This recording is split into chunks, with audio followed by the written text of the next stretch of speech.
एक उमरा ऐक ना, एक बोलायचं होतं तुला मला. तुला सांगतो विश्ला, या जगाकडून मी एक गोष्ट शिकलोय. जगामध्ये कोणतीच गोष्ट परमनंट नसते, ना पैसा ना संपत्ती.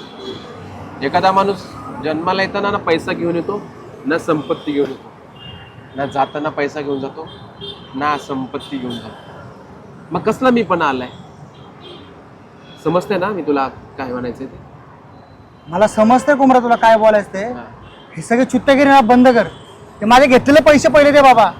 अरे किती दिवस राव कोंबरे दवा हे गँग चोरायचं नाही घालायची सगळी. नाही म्हणजे मी 2-3 दिवसात पैसे तुझे देऊन टाकतो ना सगळे. अरे काय 2-3 दिवस राव, किती दिवस झाले 2-3 दिवस राव. नाही म्हणजे एकाकडनं मला पैसे येणार तर ते आले की तसेच तुला देऊन टाकतो. म्हणजे मला काय भाऊ सांगू नको, मला पैसे पाहिजे म्हणजे पाहिजे. नेक्स्ट टाइम आलो ना असली गँग चोरी नाही पाहिजे मला. मी आधी सांगतो मला 2 दिवसात पैसे पाहिजे म्हणजे पाहिजे, आधी सांगतो बघा. कन्फर्म हा, देतो ठीक यावेळेस आहे. पैसे. या दुनियेकडून अजून एक गोष्ट शिकलो.